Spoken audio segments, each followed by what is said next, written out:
Brendan, can you tell us a bit about yourself? Yes, I'm Brendan Donnelly. At the moment, I'm the leader of the Rejoin EU Party. We have a collective leadership, and Richard is just as much a feature in that leadership as I am, probably more so. I'm a former Conservative member of the European Parliament. It's a long time ago, as far as both halves of the description is concerned. And I'm standing for the London Assembly PR elected London-wide membership, and hoping that we'll be able to take advantage of the PR system, which unusually in British politics favours small parties in London in the coming election on the 2nd of May. Fantastic. Maybe we can come back to you a little bit in a moment about the difference between PR and first past the post, which most people are probably a bit more familiar with. Richard, can you tell us a bit about yourself? Yeah, hi Max. Thank you for having me on tonight.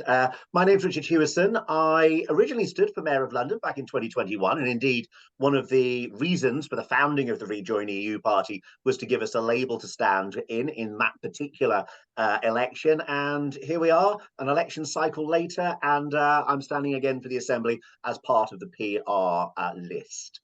Very good. So, Brendan, can you tell us a bit about the Rejoin EU Party? What is its goals? What is it all about?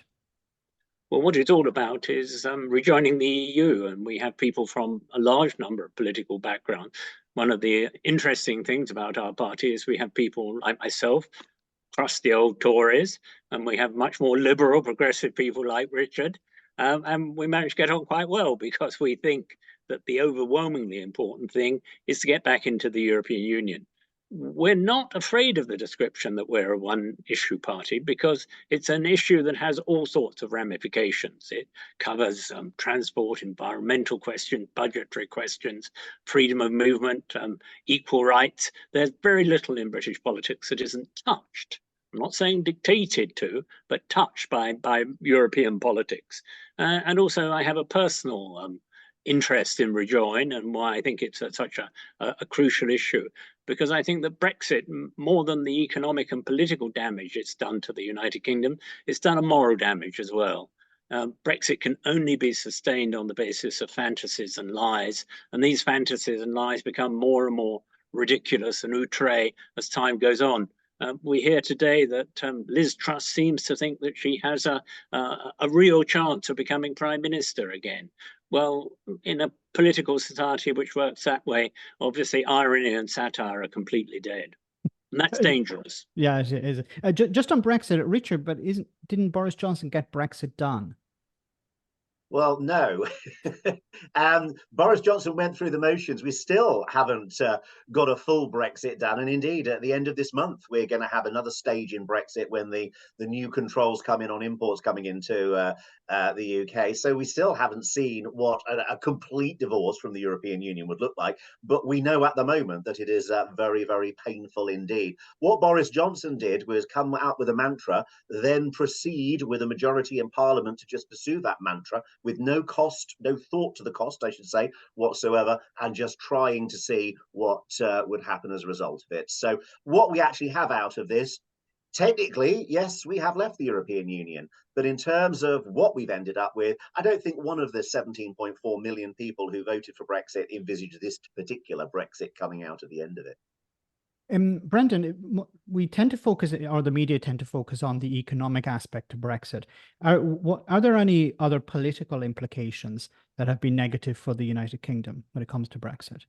Well, I think there have, because I think it's created a sense of neither being European nor American. If particularly Trump gets back into the presidency, that will be a very unpopular event in this country. But on the other hand, we won't have a well-established and well-entrenched European identity and set of alliances to fall back on. Of course, we're still members of NATO, and that's important. But I think in the coming years, European, Western, Northwestern, democratic European reactions to Russian aggression in particular are going to be geostrategically, geopolitically, absolutely central to the future well-being of the country. And we'll be much less well-placed to take advantage of that when we're on the outside, when we're outside the European Union looking in. What sort of feedback have you got from the mainstream media? Have you been invited on to do interviews, or I see Richard is happy to answer that question.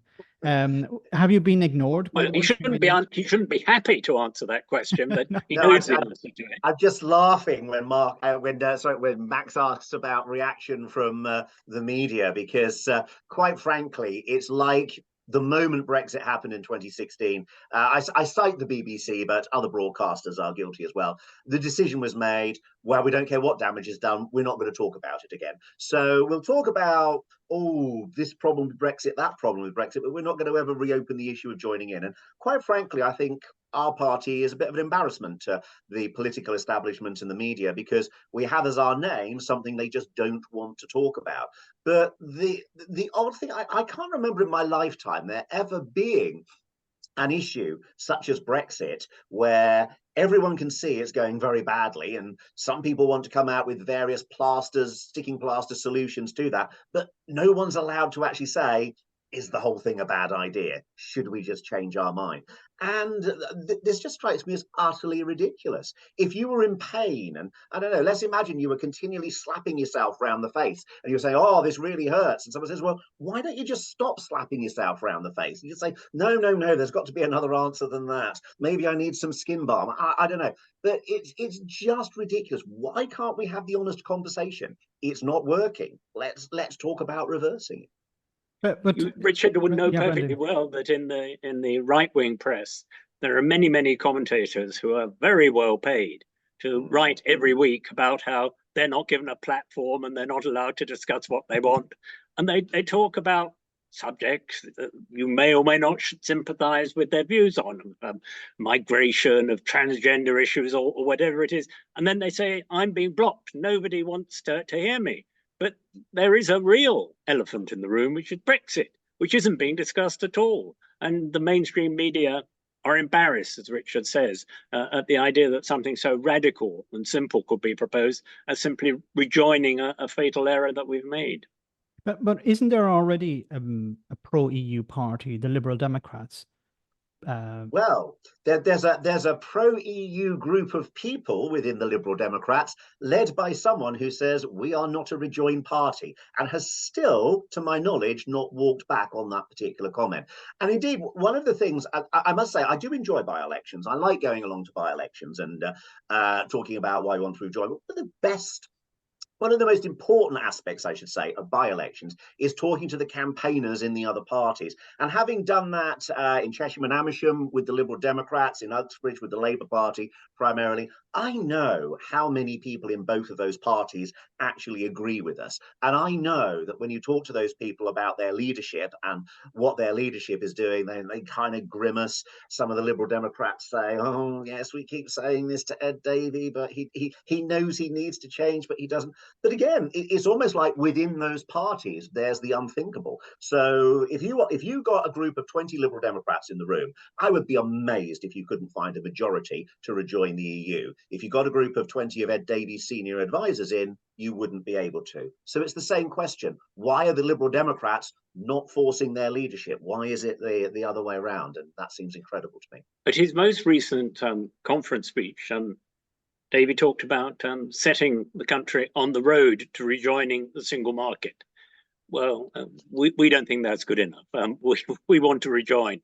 We don't want to think about starting to rejoin the single market sometime in the decade after next. We want to, not necessarily to do it now, of course we can't do it now, but we can set about the road of really making it happen. That's one of the things that sometimes is cited as a pretext by people who don't want to get involved in the European argument. You've got to go slowly, it can't go quickly. Well, in some ways we take our inspiration, if you can call it that, from UKIP. UKIP were always clear that they wanted to get us out, and they were putting forward that message, and eventually people listened to them. People listened to them in the Conservative Party. We think of ourselves as having a mirror image responsibility of putting pressure on the political parties, showing them that there are votes to be lost by not being pro-European and votes to be gained by being pro-European. And I have to say, that speech by Ed Davey, I can't think of a way that you could do less to just try and satisfy your core voters in the Liberal Democrats than that particular speech.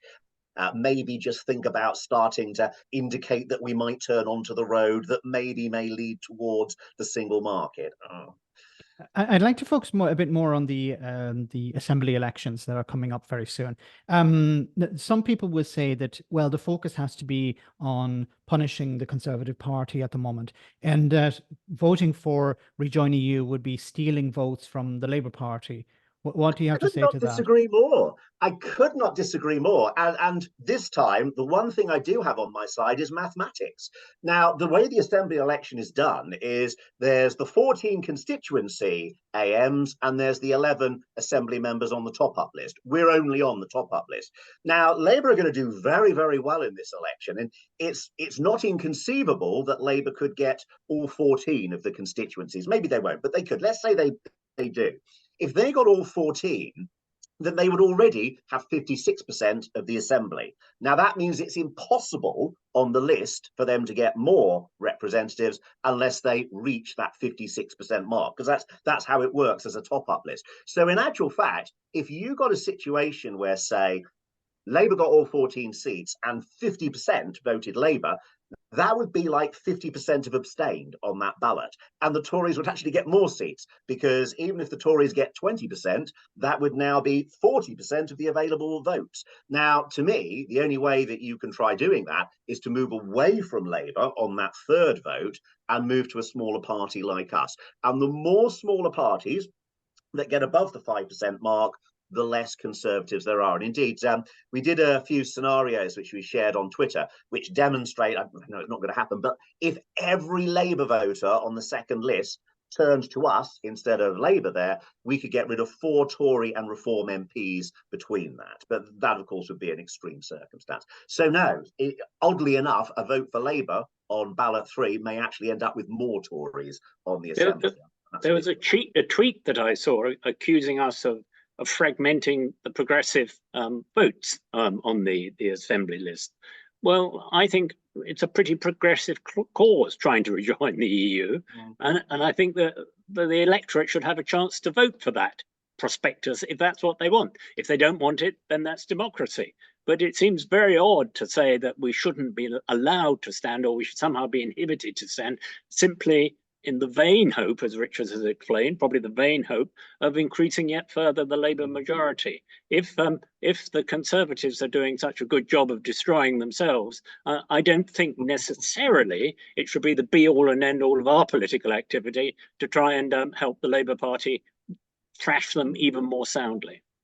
Can you tell me a bit more about your campaign and how it has compared with the last time you campaigned? Maybe Sure, I'll take that one. Last time, of course, we were standing for mayor, and at that time, of course, the big focus was on the mayoral election. So to a large extent, it was me talking to the media about why I was standing for mayor, and there was a little bit more attention. This time, it's much more collegiate, because there's a list of, well, in actual fact, there's 13 of us, but we call the list of 11 who are standing, each of whom have their own individual ideas as to how they could make the Assembly a little bit better. And so we've got 11, I won't say different campaigns, but 11 different views, lots of different videos. For example, my colleague Bryony today put out her video focusing on the impact of culture, arts and the media of Brexit. Brendan put out his video focusing far more squarely on Britain's place in the world a few days ago. And we'll have more videos from more candidates coming out over the next few days. So that's why it's been very different. Obviously, the downside difference is we didn't get our party election broadcast. We were originally going to stand for mayor, and it was quite clear that when we were going to stand for mayor and the 11, we were going to get a broadcast. Then, of course, Sadiq Khan comes out with his very pro-EU comments at the same time that we've moved to first past the post. So we decided at that point that it was perhaps best not to be in the mayoral election, and the reaction we got is, right, well then you don't get a party election broadcast. So we're struggling a little bit there in terms of the lack of guaranteed publicity we would have got from that. Brendan, would you like to add anything to that? Well, social media has been enormously important. Social media in the wider sense. We've done a number of videos like the one that you're very kindly hosting this evening. And I think that the sort of people that we want to appeal to are actually quite social media savvy people. They're people unusually interested in politics. We were at a university today, and we got a very good reception. And the good thing about those students is they don't share the pessimism and the resignation of some older generations who say, oh, well, yes, Brexit is a mistake, but it's all too complicated and we can't reverse it. There's a refreshing optimism about young people that if a mistake has been made, well, why shouldn't it be reversed? And I think that's a very healthy attitude. I'd like to, excuse me, I'd like to focus before we finish on some of the issues of Brexit, perhaps in London, in your area. Richard, can you point to some problems Brexit is causing in the area where you're campaigning, actually? So things like staff shortages and stuff like that. Yeah, I can. I think the one that immediately comes to mind is the conversation I had with someone today. We were at a university, but obviously other people were passing by. And one person today was almost in tears, telling me how it's destroyed their life, destroyed their relationship, how their partner that they thought was going to be forever with them is now in Paris and they're in England and they can't actually straddle the divide. And I think we mentioned the idea of the economic issues earlier on. And unfortunately, I think so much of Brexit is focused on the economic issues, a statistic there, a statistic there. And we forget the real human beings behind it. And to me, I think that was probably the biggest thing that's come out to me in this campaign as how it's affected human lives. I've spoken to other people over the last few days who felt the same as well. Indeed, other people do talk about their businesses and problems that they get in terms of getting supplies in. And of course, one of the big things that we're now seeing is the increase in the minimum earnings you have to come to the UK. And this is going to have a huge impact on, I was talking to someone from the restaurant sector, runs an Italian restaurant, talking about the problems they're going to have getting people from Italy to come across with their great knowledge of Italian cooking, because the salaries just aren't going to reach that particular level. Now that we're up to, is it 37,000, I think the new level is? Yeah. Well, I agree with all that Richard said about the human aspects of Brexit, which it's all too easy to forget behind the phrase freedom of movement, but there are individuals involved. But I think that London is a very political city. I remember that there was a comment, I think it was from Susan Hall, who's now the Conservative candidate. So it must have been her. It was another UKIP representative in 2014, saying that the reason why UKIP did badly in London was that people were so well educated and so politically aware. Well, I thought that was a very revealing remark at the time. But there are many people who are aware, my neighbours, and when I talk to people in my road, of the way in which British politics has been undermined in its cultural and moral basis by Brexit. And they aren't even necessarily all people who are very anxious to rejoin, but they're uneasy about the political culture that Brexit has spawned. And I'm afraid that some of them are unconvinced that Starmer is emancipating himself entirely from this culture.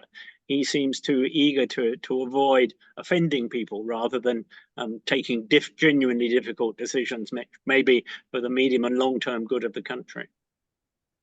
If you had a direct influence over a future government, what would you say to them? How would you convince them to put the UK on track to rejoining the European Union? Maybe I'll start with Richard. Well, I have to say, much as we hate them, I think it has to start with a referendum of some sort, consulting the people. I don't think there's a way back from that. And indeed, that's one of the reasons that we're standing in London, because our argument is if we get 5% of the vote and one person onto the Assembly, then they can propose to the Assembly to do a London-wide consultation. And that would be the next step. But I don't think without consent we can go forward. But I actually think simply do it, and it doesn't have to be one of those agonizing referendums like we had in 2016. There's no reason why we couldn't do an e-based referendum based on consulting the public. Just log on, say what you think. We'll have a look at where we're going. If there's a significant drift from 2016, which I'm pretty sure there would be, then we have a moral reason to go. And I think, to a large extent, very few politicians are going to have the courage until they see the evidence of that. We see lots of opinion polls now saying more than 60%, coming up to 2/3 of people would vote to rejoin. We used to see about 2/3 of people said Brexit was a mistake, but they didn't want to do anything about it. But now we're seeing majorities of 2/3 to rejoin. And I think the first thing a new government needs to do is nail that down and get the legitimacy from the public to go forward. And Brenton, what advice would you give? Well, I think I'd say that there are dangers in trying to run with the hares of public opinion, which are just as great as running with the hounds, as it were.